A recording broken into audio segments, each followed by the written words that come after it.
সালামু আলাইকুম। আমি Mohammad Atikul Islam, instructor computer, Mymensingh polytechnic institute. প্রিয় শিক্ষার্থীরা, কেমন আছো তোমরা?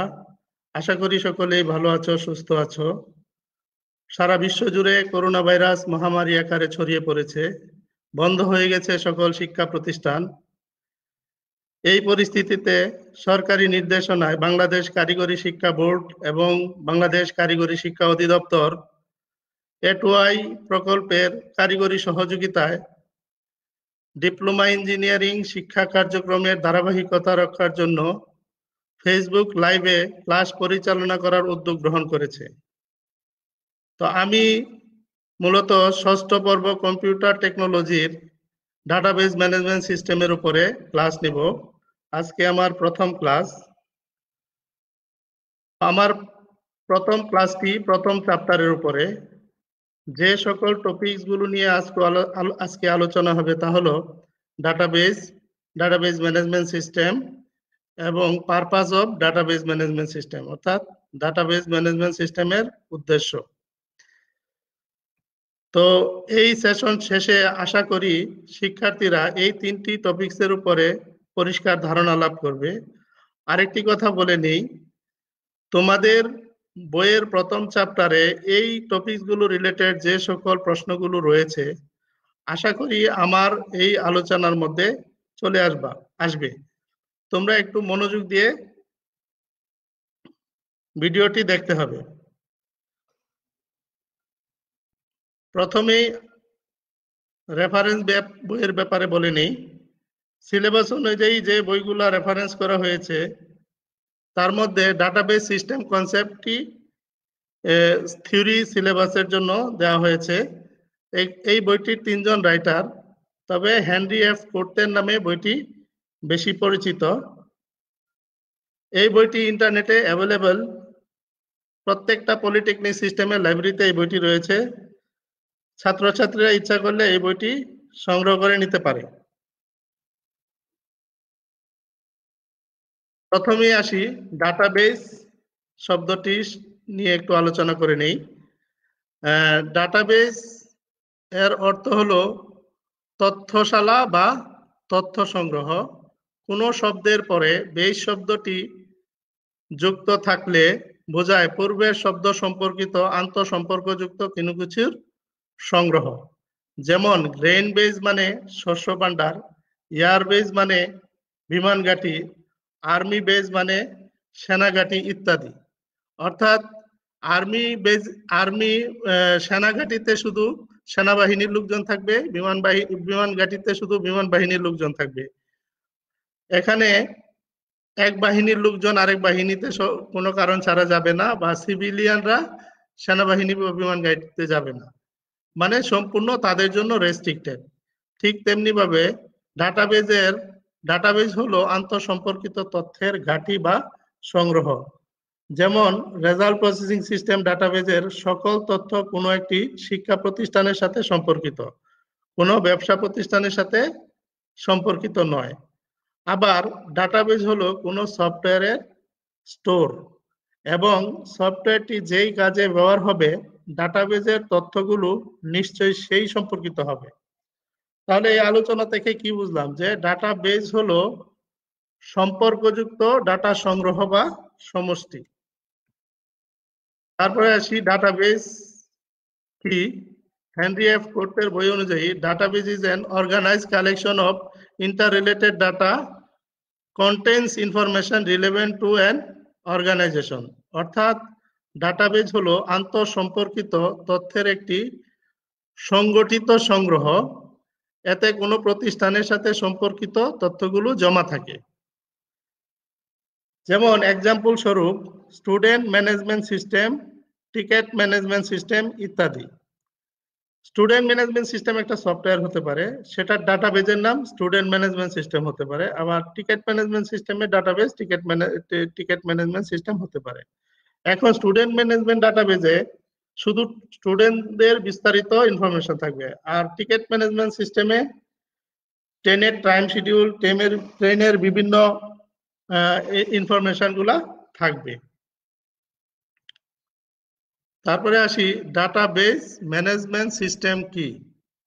সহজভাবে যদি বলি, ডাটাবেস ম্যানেজমেন্ট সিস্টেম মানে হলো যে সিস্টেম ডাটাবেসকে ম্যানেজ করে। এইখানে সংজ্ঞাতে যা বলা হচ্ছে, database management system is a software that store and manage database. অর্থাৎ ডাটাবেস হলো একটা সফটওয়্যার যা কিনা ডাটাবেসকে স্টোর করে এবং ম্যানেজ করে। ইট অ্যালাউস টু, এটি দিয়ে যা করা যায় তা হলো ক্রিয়েট টেবিল, টেবিল তৈরি করা যায়, insert, update and delete data, sort and query data, create forms and reports. তো এই কাজগুলা ডাটাবেস সফটওয়্যার দিয়ে তৈরি করা যায়। হেনরি এফ কুর্টের বইয়ের সংজ্ঞা অনুযায়ী ডাটাবেস ম্যানেজমেন্টের সংজ্ঞাটি হলো, database management system is a collection of interrelated data and a set of program to access those data। অর্থাৎ ডাটাবেস ম্যানেজমেন্ট সিস্টেম হলো আন্তঃসম্পর্কযুক্ত কিছু ডাটার সংগ্রহ এবং এক সেট প্রোগ্রাম, যে প্রোগ্রামগুলো দ্বারা ওই ডাটাগুলোকে অ্যাক্সেস করা হয় বা ব্যবহার করা হয়। The primary goal of a database management system is to provide a way to store and retrieve database information that is both convenient and efficient। অর্থাৎ ডাটাবেস ম্যানেজমেন্ট সিস্টেমের প্রধান উদ্দেশ্য হলো একটা সুবিধাজনক উপায়ে এবং দক্ষ উপায়ে ডাটাবেজে ডাটা রাখা এবং ডাটাবেস থেকে ডাটা পুনরুদ্ধার করা। তারপরে আসি classification of database management system.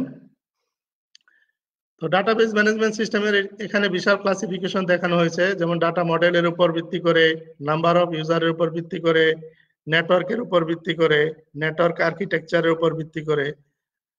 তারপরে দেখানো হয়েছে কস্টিং এর উপর ভিত্তি করে 3 প্রকার, অ্যাক্সেসের উপর ভিত্তি করে 3 প্রকার, ব্যবহারের উপর ভিত্তি করে 3 প্রকার, এক্সএমএল ডাটাবেস ম্যানেজমেন্ট সিস্টেমের উপরে 2 প্রকার।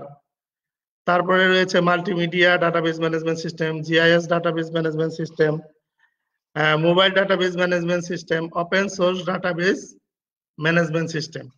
তো এই মোটামুটি এই কয় প্রকারের ক্লাসিফিকেশন এখানে দেখানো হয়েছে। তোমাদের পরীক্ষার প্রশ্নের ধরন অনুযায়ী তোমরা এ থেকে আনসার দিবা। তারপরে আসি কিছু রিলেটেড টার্ম, যেগুলা পূর্বেই বলেছি যে তোমাদের প্রশ্ন যে মানে প্রথম চ্যাপ্টারে যে প্রশ্ন আছে তার আলোকে আমি ভিডিওটি সাজিয়েছি। তো এখানে ডাটাবেজের সাথে কিছু রিলেটেড টার্ম নিয়ে আলোচনা করছি। যেমন এখানে একটা database management software access database management software open করে দেখানো হয়েছে, যেখানে একটা ডাটাবেজ যার নাম হলো চাপ ট্রেডার্স। এই ডাটাবেজের 8টা টেবিল এখানে দেখা যাচ্ছে, অর্থাৎ এই ডাটাবেজটা 8টা টেবিল নিয়ে গঠিত এবং একটি টেবিল ওপেন করে এখানে দেখানো হয়েছে। তো এই টেবিলের 4টা কলাম রয়েছে, এই 4টা কলামকে বলা হয় ফিল্ড। আর এই যে 9টা রো রয়েছে, এই রো গুলাকে বলা হয় রেকর্ড। অর্থাৎ রেকর্ড মানে হলো ফিল্ড ভ্যালুগুলার একটা একটা রো বরাবর যে ফিল্ড ভ্যালুগুলো থাকে সেই ভ্যালুগুলার সমষ্টি। অর্থাৎ এখানে 9টা রেকর্ড রয়েছে। তাহলে আমরা কি পেলাম, যে ডাটাবেজ হলো অনেকগুলা টেবিলের সমষ্টি, এক বা একাধিক টেবিলের সমষ্টি, আর টেবিল হলো রেকর্ডের সমষ্টি, আর ফিল্ড হলো এই যে ফিল্ড ভ্যালুগুলা রয়েছে, প্রত্যেকটা ফিল্ড ভ্যালুর একটা রো বরাবর যে ফিল্ড ভ্যালুগুলো আছে তার সমষ্টি। তারপরে নিচে কিছু সিনোনিম রয়েছে, যেমন ফিল্ডের সিনোনিম অ্যাট্রিবিউটস, আর ফিল্ড ভ্যালুর সিনোনিম অ্যাট্রিবিউটস ভ্যালু, তারপরে ডাটা ভ্যালু, ডাটা আইটেম। তারপরে রেকর্ডকে এন্টিটি বলা হয়, টাপলও বলা হয়। তারপরে টেবিলকে এন্টিটি টাইপ বলা হয়। আবার যদি পূর্ণ একটা রেকর্ড সেট হয়, এখানে 9টা রেকর্ড আছে, এই 9টা রেকর্ড মিলে যদি একটা রেকর্ড সেট হয় তাহলে সেটাকে এন্টিটি সেট বলা হবে এবং সেই সেটটাকে টেবিল বলা যাবে। অর্থাৎ এন্টিটি সেট মানে হলো এক বা একাধিক রেকর্ড নিয়ে এন্টিটি সেট হয়। তো এই হলো মোটামুটি বিভিন্ন টার্ম নিয়ে আলোচনা। তারপরে আসি সাম example of database management system. এখানে কিছু জনপ্রিয় ডাটাবেজ ম্যানেজমেন্ট সিস্টেম সফটওয়্যারের নাম দেওয়া হয়েছে, যেমন MySQL access, Oracle database, Microsoft SQL server, PostgreSQL, NoSQL, 5টি ডাটাবেজ সফটওয়্যারের নাম এখানে দেওয়া হয়েছে। তারপরে some applications of database management system, কিছু ডাটাবেজ ম্যানেজমেন্ট সিস্টেমের প্রয়োগ দেখানো হয়েছে। ডাটাবেজের ব্যবহার দিন দিন বেড়েই চলেছে। তো এখানে ব্যবসা প্রতিষ্ঠানের ইনফরমেশন রাখার জন্য ডাটাবেজ ম্যানেজমেন্ট সফটওয়্যার ব্যবহার করা হয়, বিশেষ করে সেলসে, অ্যাকাউন্টিংয়ে, হিউম্যান রিসোর্সে, ম্যানুফ্যাকচারিংয়ে, অনলাইন রিটেলারে ইত্যাদিতে। তারপরে ব্যাংকিং কার্যক্রমের জন্য ব্যাংকিং অ্যান্ড ফিনান্সে, ব্যাংকিং কার্যক্রম পরিচালনার জন্য, ক্রেডিট কার্ড ট্রানজ্যাকশন করার জন্য। তারপরে ফিনান্স মানে হলো শেয়ার বাজারে ব্যবহার করা হয়। তারপরে ইউনিভার্সিটিতে স্টুডেন্ট ম্যানেজমেন্ট সফটওয়্যার বা বিভিন্ন রেজাল্ট প্রসেসিং সফটওয়্যারের কাজে ডাটাবেজ ম্যানেজমেন্ট সফটওয়্যার ব্যবহার করা হয়। এয়ারলাইনে বিমানের টাইম শিডিউল, বিমানের বিভিন্ন ইনফরমেশনের জন্য বিমানবন্দরে বিশাল বিশাল ডাটাবেজ, টেলিকমিউনিকেশনের মোবাইল কোম্পানিগুলোরও বিশাল বিশাল ডাটাবেজ রয়েছে। তো এই হলো ডাটাবেজ ম্যানেজমেন্ট সিস্টেমের অ্যাপ্লিকেশন। তারপরে আসি কিছু রিলেটেড টার্ম নিয়ে আলোচনা, যেগুলা তোমাদের সাবজেক্টের সাথে পরবর্তী টপিকসের সাথে সম্পর্কযুক্ত। যেমন এখানে বলা হয়েছে ট্রানজ্যাকশন কি। ট্রানজ্যাকশন মানে হলো লেনদেন। A transaction is a set of logically related operations, অর্থাৎ লেনদেন হলো যুক্তিকভাবে সম্পর্কিত এক সেট অপারেশনের সমষ্টি। For example, you are transferring money from your bank account to your friend's account. The set of operation as follows. যদি উদাহরণস্বরূপ তুমি তোমার অ্যাকাউন্ট থেকে তোমার বন্ধুর অ্যাকাউন্টে কিছু টাকা পাঠাতে চাও, তাহলে ওই ট্রানজ্যাকশনটা করার জন্য নিম্নলিখিত অপারেশনগুলো সম্পন্ন হবে। যেমন read your bank account balance, প্রথমে এই অপারেশনটি সম্পন্ন হবে, অর্থাৎ তোমার ব্যাংক অ্যাকাউন্ট ব্যালেন্সটাকে রিড করা হবে। Deduct the amount from your balance, তোমার ব্যালেন্স থেকে সেই টাকাটা কর্তন করা হবে। Write the remaining balance to your account, অর্থাৎ তোমার অ্যাকাউন্টে অবশিষ্ট ব্যালেন্সটা জমা হবে। Read your friends account balance, তোমার বন্ধুর অ্যাকাউন্ট ব্যালেন্স রিড করা হবে। Add the amount to his account balance, তার অ্যাকাউন্ট ব্যালেন্সের সাথে সেই টাকাটা যোগ করা হবে। Write the new update balance to his account, অর্থাৎ তোমার বন্ধুর অ্যাকাউন্ট ব্যালেন্সটা যেটা আপডেট হলো, বৃদ্ধি পেল, সেটা তার অ্যাকাউন্টে আবার রাইট করা হবে। এই 6টা অপারেশনের মাধ্যমে একটা ট্রানজ্যাকশন সংগঠিত হয়। তারপরে আসি ডাটা রিডান্ডেন্সি, মানে হলো ডাটা অতিরিক্ততা। Data redundancy occur when the same piece of data is stored in 2 or more separate places. যদি একই ডাটা ভিন্ন প্লেসে বা ভিন্ন অবস্থানে জমা হয়, ডাটাবেজের বিভিন্ন জায়গায় জমা হয়, তাহলে সেটাকে ডাটা অতিরিক্ততা বা এক্সেস ডাটা বলা হয়। তারপরে আসি ডাটা ইনকনসিস্টেন্সি, ডাটার অসঙ্গতি। Data inconsistency occurs when similar data is kept in different format in more than one file. অর্থাৎ একই ডাটা যদি একাধিক ফাইলে বিভিন্ন ফরম্যাটে জমা থাকে, তাহলে সেটাকে ডাটা অসঙ্গতি বলে। এটা গেল ফাইলের ক্ষেত্রে। আবার টেবিলের ক্ষেত্রে একই ধরনের ডাটা যদি বিভিন্ন ফরম্যাটে 2টি আলাদা টেবিলে জমা থাকে, তাহলে সেটাকেও ডাটা ইনকনসিস্টেন্সি বলে। তারপরে আসি ডাটা কনসিস্টেন্সি। ডাটা কনসিস্টেন্সিটা ডাটা, যার মানে হলো ডাটা সঙ্গতি, যেটা ডাটা ইনকনসিস্টেন্সির বিপরীত। অর্থাৎ এখানে কি বলা হচ্ছে, data consistency state that only valid data will be written to the database. অর্থাৎ ডাটা সঙ্গতি বলতে বোঝায় যে কেবল বৈধ ডাটাই ডাটাবেজে জমা হবে। It also means that the database is consistent before and after the transaction. এটি দ্বারা এটাও বোঝায় যে ডাটাবেসটি লেনদেনের আগে এবং পরে সামঞ্জস্যতা পূর্ণ।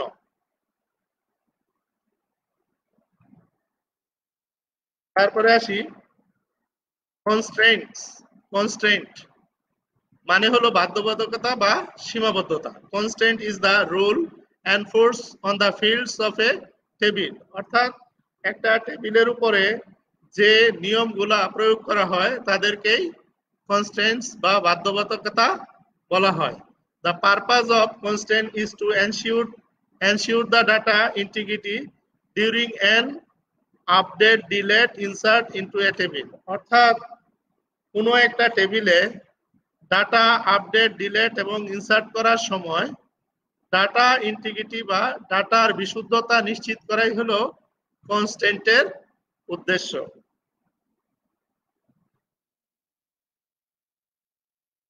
তারপরে আসি অ্যাটমিসিটি। অ্যাটমিসিটি মানে হলো অখণ্ডতা। Atomicity means that either the entire transaction occurs or nothing occurs, অর্থাৎ হয় একটা ট্রানজ্যাকশন পুরোপুরি হবে অথবা হবে না।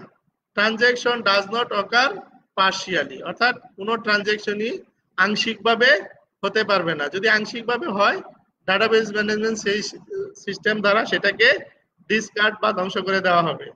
অর্থাৎ একটা ট্রানজ্যাকশন হওয়ার জন্য মিনিমাম মানে 6টা অপারেশন সম্পন্ন হতে হবে। For example, debit and credit operation cannot occur partially.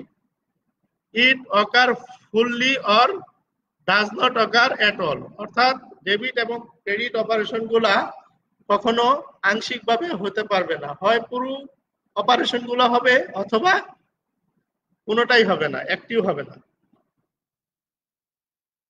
তারপরে আসি ডাটা ইন্টিগ্রিটি। ডাটা ইন্টিগ্রিটি মানে হলো বিশুদ্ধতা। Data integrity is the overall accuracy, completeness and consistency.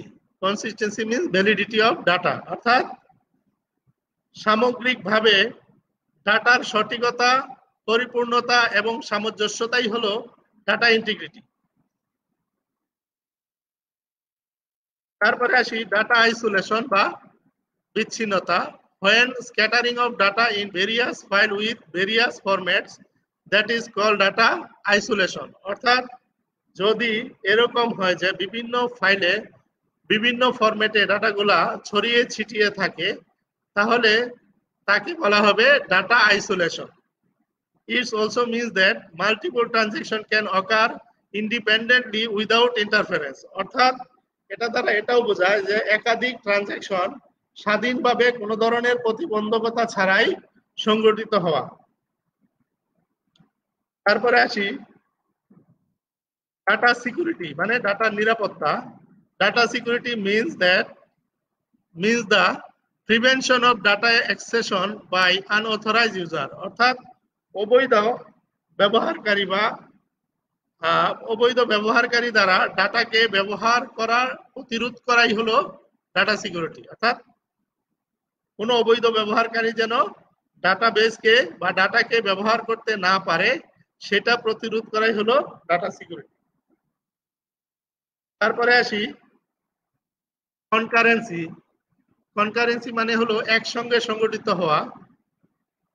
Concurrency means that many user can access data at the same time, অর্থাৎ বহু ব্যবহারকারী যদি একই সময়ে ডাটাবেসকে অ্যাক্সেস করে তাহলে তাকে বলা হবে কনকারেন্সি। তারপরে it also means that multiple transaction can occur simultaneously without interference. এটি দ্বারা এটাও বোঝানো হয় যে বহু ট্রানজ্যাকশন একসাথে বা যুগপথে সম্পাদন হবে কোনো ধরনের প্রতিবন্ধকতা ছাড়াই। তারপরে আসি অ্যানোমালিস বা অস্বাভাবিকতা। Anomaly is a problem that can occur in poorly planned, unnormalized databases where all the data is stored in one table or a flat file database. অর্থাৎ অ্যানোমালিস হলো একটা সমস্যা যেটা কিনা দুর্বল পরিকল্পনা এবং আননরমালাইজ ডাটাবেজের ক্ষেত্রে সংঘটিত হয়, বিশেষ করে যদি ডাটাবেজের একটা টেবিল থাকে সেই ক্ষেত্রে এই সমস্যাটা হয়। এবং এখানে ফ্ল্যাট ফাইল মানে পুরাতন যে ফাইল সিস্টেমের ফ্ল্যাট ফাইল ছিল সেইখানেও এই ধরনের অ্যানোমালিস তৈরি হয়। তারপরে আসি অ্যাক্সেস। অ্যাক্সেস মানে অধিকার। Access refer to the permission to use anything, অর্থাৎ যে কোনো কিছুর ব্যবহারের অনুমতি প্রাপ্তিকেই বলা হয় access.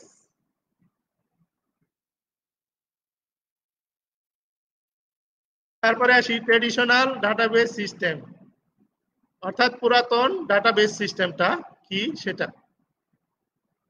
A traditional database system is the electronic filing system, অর্থাৎ এটা একটা ইলেকট্রনিক ফাইলিং সিস্টেম যেটা কিনা organize by field record and file, অর্থাৎ যেটা ফিল্ড রেকর্ড এবং ফাইল নিয়ে গঠিত হয়। এখানে ফিল্ড বলতে কি বোঝাচ্ছে? Field is a single piece of information, মানে ফিল্ড হলো একটি একক তথ্য। এর record is a one complete set of field, record হলো ফিল্ডগুলির একটি পূর্ণ সেট। তারপরে file is a related collection of records, অর্থাৎ ফাইল হলো একটি সম্পর্কিত রেকর্ডের সংগ্রহ। এক্সাম্পল স্বরূপ এখানে দেওয়া হয়েছে টেলিফোন বুক, একটা ফাইলের উৎকৃষ্ট উদাহরণ যেখানে টেলিফোন নাম্বার এবং গ্রাহকের নাম থাকে। তারপরে আসি এতক্ষণ যেটা বললাম পুরাতন ফাইল সিস্টেম মানে অর্থাৎ পুরাতন ডাটাবেস সিস্টেম নিয়ে কথা বললাম। এখন আসি ফাইল প্রসেসিং সিস্টেমটা কি সেটা নিয়ে। A file processing system is a collection of programs that store and manage files in a computer hard disk, অর্থাৎ কম্পিউটারের হার্ড ডিস্কে ফাইলগুলোকে জমা করা এবং ম্যানেজ করার জন্য যে এক সেট প্রোগ্রাম তাদেরকে ফাইল প্রসেসিং সিস্টেম বলা হয়। আমি আরেকটু সহজ করে বলি, ফাইল প্রসেসিং সিস্টেম হলো এক সেট প্রোগ্রামের সমষ্টি যেই প্রোগ্রামগুলো দ্বারা কোনো একটা কম্পিউটারের হার্ড ডিস্কে ফাইলকে জমা করা হয় এবং তাকে বিভিন্নভাবে ম্যানেজ করা হয় বা ব্যবস্থাপনা করা হয়। এখানে একটি ফাইল প্রসেসিং সিস্টেমের চিত্র দেখানো হলো, যেখানে দেখা যাচ্ছে কি যে registration system, financial system, aid system, parole management system, অর্থাৎ এটা একটা ইউনিভার্সিটির ডাটাবেস ফাইল প্রসেসিং সিস্টেম নিয়ে কথা বলা হচ্ছে, যেখানে দেখা যাচ্ছে কি যে এগুলো হলো প্রোগ্রাম, প্রত্যেকটাই এইগুলাকে বোঝাচ্ছে প্রোগ্রাম, এবং এই প্রোগ্রামগুলোর আন্ডারে ফাইল, বিভিন্ন ফাইল, অর্থাৎ এই রেজিস্ট্রেশন সিস্টেমের জন্য আলাদা আলাদা ফাইল রয়েছে এবং তাদের করেসপন্ডিং প্রোগ্রাম রয়েছে যেগুলো দ্বারা এই ফাইলগুলোকে নিয়ন্ত্রণ করা হয়, ফাইলে ডাটা রাখা হয়, ডাটা রিট্রাইভ করা হয়। এইভাবে একটা ফাইল প্রসেসিং সিস্টেমে বিভিন্ন আলাদা আলাদা অ্যাপ্লিকেশন প্রোগ্রামের মাধ্যমে জিনিসগুলোকে নিয়ন্ত্রণ করা হয়, যেটা ভেরি কমপ্লেক্স একটা সিচুয়েশন। তারপরে আসি মূল আলোচনায়, purpose of database management system কি, অর্থাৎ ডাটাবেস ম্যানেজমেন্ট সিস্টেমের উদ্দেশ্য। Typical file processing system stores permanent record in various files and it needs different application programs to extract record from and add record to the appropriate files, অর্থাৎ traditional বা প্রচলিত file processing সিস্টেমে কি করা হতো, permanently রেকর্ডগুলোকে বিভিন্ন ফাইলে জমা করা হতো এবং যদি কোনো রেকর্ড পুনরুদ্ধার করার প্রয়োজন হতো অথবা যদি কোনো রেকর্ড নতুন করে যুক্ত করার প্রয়োজন হতো তাহলে আলাদাভাবে নতুন অ্যাপ্লিকেশন প্রোগ্রাম তৈরি করে তা করতে হতো এবং অ্যাপ্রোপ্রিয়েট ফাইলে তা করতে হতো। এখানে পরে বলা হচ্ছে কি যে before database management system were introduce, অর্থাৎ ডাটাবেস ম্যানেজমেন্ট সিস্টেমের প্রত্যাবর্তন বা আবির্ভাবের পূর্বে অর্গানাইজেশনগুলা এই ধরনের ফাইল প্রসেসিং সিস্টেম ব্যবহার করতো, যেখানে রেকর্ডগুলা পার্মানেন্টলি স্টোর করা থাকতো এবং যদি নতুন করে রেকর্ড রাখা দরকার হতো তাহলে নতুন করে প্রোগ্রাম লেখা লাগতো, আবার যদি রেকর্ড এক্সট্রাক্ট করা লাগতো তাও আবার নতুন করে রেকর্ড মানে প্রোগ্রাম লিখতে হতো। এইভাবে কাজগুলা করা হতো এবং তখনকার সময় ব্যবসা প্রতিষ্ঠানগুলা এই ধরনের ফাইল প্রসেসিং সিস্টেম ব্যবহার করত। তারপরে keeping organizational information in a file processing system has several major disadvantages। অর্থাৎ এইভাবে ফাইল প্রসেসিং সিস্টেমের মাধ্যমে অর্গানাইজেশনগুলা মানে ব্যবসা প্রতিষ্ঠানগুলা তাদের তথ্যগুলা সংরক্ষণের কারণে বিভিন্ন ধরনের সমস্যায় পড়তো, তা বড় ধরনের সমস্যায় পড়তো। তা নিম্নরূপ, যেমন এখানে প্রথমেই বলা হচ্ছে ডাটা রিডান্ডেন্সি তৈরি হইতো এবং ডাটা ইনকনসিস্টেন্সি বা অসামঞ্জস্য তৈরি হইতো। তারপরে ডিফিকাল্টিজ ইন অ্যাক্সেসিং ডাটা, যদি অ্যাপ্রোপ্রিয়েট ফাইলে অ্যাপ্রোপ্রিয়েট প্রোগ্রাম না লেখা হতো তাহলে সেই ডাটাকে অ্যাক্সেস করা যাইতো না। ডাটা আইসোলেশন, অর্থাৎ ডাটাগুলা বিচ্ছিন্নভাবে ছড়ায় ছিটায় বিভিন্ন ফাইলে থাকতো। ইন্টিগ্রিটি প্রবলেম ছিল, অর্থাৎ ডাটা বিশুদ্ধতায় সমস্যা ছিল। তারপরে অ্যাটমিসিটি প্রবলেম, ডাটা অ্যাটমিসিটি প্রবলেম ছিল, অর্থাৎ এই ডাটা অখণ্ডতায় সমস্যা ছিল এবং কোনো একটা ট্রানজ্যাকশন প্রায়শই সম্পন্ন না হওয়ারই সম্ভাবনা বেশি ছিল। কনকারেন্ট অ্যাক্সেস অ্যানোমালিস, একসাথে বহু ব্যবহারকারী ডাটা অ্যাক্সেস করার ক্ষেত্রে অনেক অ্যানোমালিস তৈরি হতো। সিকিউরিটি প্রবলেম ছিল, দেখা গেল যে ইউনিভার্সিটির ডাটাবেস ক্লার্ক শুধু ছাত্রদের ডাটা দেখতে চাচ্ছে, কিন্তু দেখা গেল যে ডাটা ওপেন থাকার কারণে সে টোটাল ডাটাই দেখে ফেলছে, এরকম অবস্থা ছিল। তো this difficulties promoted the development of database management system, অর্থাৎ এই সমস্যাগুলোই ডাটাবেস ম্যানেজমেন্ট সিস্টেম উন্নয়নের জন্য উৎসাহিত করেছিল। অর্থাৎ তখনকার সময় এই সমস্যাগুলা থেকে উত্তরণের জন্যই মূলত ডাটাবেস ম্যানেজমেন্ট সিস্টেম আবির্ভাব হয়। এটি ছিল ডাটাবেস ম্যানেজমেন্ট সিস্টেমের মূল উদ্দেশ্য। তাহলে এইখান থেকে তোমরা আমার আলোচনা থেকে যতটুকু বুঝলা, তা থেকে যদি আসে পরীক্ষায় যে ডাটাবেস ম্যানেজমেন্ট সিস্টেমের উদ্দেশ্য কি, গুছায় লিখলেই এতটুকু লিখলেই হবে। তো পরিশেষে বলবো www.skills.gov.bd এই ওয়েবসাইটে গেলে পরে আমাদের যে ভিডিওগুলো আমরা ফেসবুকে লাইভ করছি সেগুলা পাওয়া যাবে। তো আমি প্রতি সপ্তাহের ঠিক এই সময়েই এই চ্যাপ্টারের উপরে পরবর্তী ক্লাসগুলো নিয়ে আসবো ইনশাল্লাহ। সে নাগাদ সবাই ভালো থেকো, সুস্থ থাকো। আজকের মতো আল্লাহ হাফেজ, সালামু আলাইকুম।